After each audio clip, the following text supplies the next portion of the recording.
Hi, Donald here with Floating Feathers Kayak Fly Fishing School with another tips and tricks. And this tips and tricks is on learning self-rescue, or the importance of learning how to self-rescue or deep water re-entry. First of all, there's two conflicting terms out there: deep water re-entry or self-rescue. They're both meaning the same thing: the ability to get back on your kayak on the water when you can't touch the bottom. So deep water re-entry is kind of a misleading term because people think deep water, they think, 30, 40, 50 feet, whatever, ocean depth, whatever it might be. But deep water is really anything where you can't touch the bottom. So if you're 6 feet tall and you're wearing a PFD, which you should be, you can't touch the bottom in 6 feet of water because your PFD is keeping your upper body afloat. So even if you're 6 feet and you're not wearing a PFD, which you should be, you can't touch the bottom in 8 feet of water while you're trying to hold on to the kayak. So anything 8 feet and above is deep water. So when you hear the term deep water re-entry, think anything that you can't touch the bottom on at all. I like the term self-rescue. We're going to kind of go over the importance of self-rescue. It is extremely important to learn how to re-enter your kayak when you're on the water.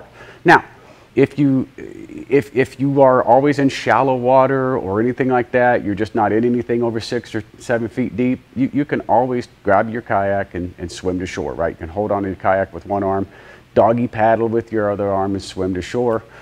Take a kayak with you. That isn't always an option. If you're anywhere fishing, it's 7 feet, 8 feet deep, something like that, then you need to learn how to self-rescue. Moving water, learn how to self-rescue, okay? Learning how to rescue yourself can literally save your life. It's not even a joke. You can actually help yourself save your own life if you learn how to self-rescue. Take a class from a qualified instructor. YouTube videos are fantastic to learn basics on how to get. It's a great source, right? To learn how to do this or to see someone else do this, but you need that in-person instruction to tell you things, the small things that a video cannot, such as you're not coming up far enough, you're trying to pull when you should be pushing, you're trying to push when you should be pulling, or you're not getting your chest far enough over the kayak. There's a lot of different things that has to go on for a self-rescue that you really need to practice, and you need someone there to know what to look for so they can help you get that self-rescue down, get it muscle memory, so in a bad situation, you don't forget it, okay? You really have to practice this. Well, you know what? Let me go back to the YouTube thing for a minute. Like I said, YouTube things are a great source, but you cannot ask that YouTube instructor a question while you're trying to do it and expect an answer. Whereas a real, in-person class, you can do that. You can get immediate feedback while you're on the water. There's also a safety aspect to that, right? There's someone else there that knows how to self-rescue, knows how to help rescue you, right?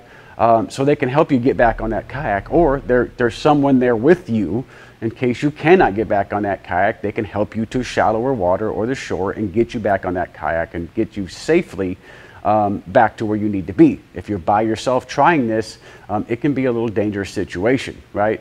Bad things happen in the most inopportune times. So having somebody there when you're learning how to do this and a new technique that knows how to do the technique can give you the nuances and help you if you're having issues immediately. There's other things that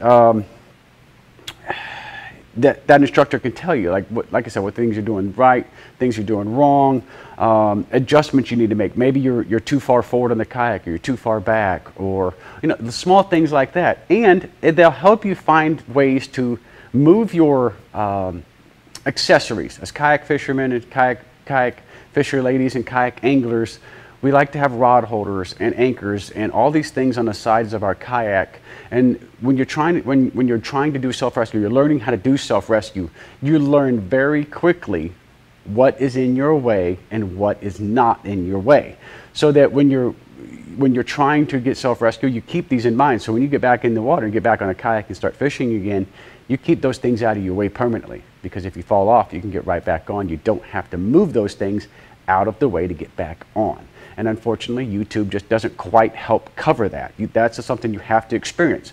It may not be in the way for you, but it may be in the way for somebody else, or vice versa. You know, so maybe somebody has a rod holder 2 feet in front of the seat, but for you, 2 feet isn't far enough. So you got to move that thing, you know, 2.5 feet, or you have to, you know, not have it on the left-hand side or the right-hand side, whatever way you're going to self-rescue onto that kayak. So please learn how to self-rescue or deep water re-entry into your kayak. Extremely important. It can save your life. If you have an instructor available near you, please take an in-person instruction. The very least, watch YouTube videos, but do not try this on your own. Take somebody out there with you so that somebody can be there just in case you do have issues and trouble. Try it in shallow water. Just because it's called deep water re-entry does not mean you have to practice this in deep water where you cannot touch the bottom. If you let your legs float up like they're supposed to, you can practice this in 3 to 4 feet of water, okay? So now, yes, you can practice this like in a pool, where a lot of instruction is done in the pool because it's a little safer. It's got controlled conditions, not necessarily weather dependent if you're inside, things like that. So there are instructors that are able to do this in pool areas. Fantastic way to learn. Shallow water will still allow you to learn how to do self-rescue in deep water. Okay? What you don't want to do is get out there and start trying this and fail and get discouraged, or worse, fail and get hurt or killed or drown or something like that. And I don't want none of that to happen. So please learn how to self-rescue. Very important. Try to go to an instructor if possible. If not, learn as much as you can from YouTube. Take somebody with you. Watch it together so you guys can help one another try to learn these things. Ask YouTube. Ask me. Send me an email. My email's on the website. You can email me there. You can ask questions on this video right here. I will answer everything and anything I can to keep you as safe on the water as possible.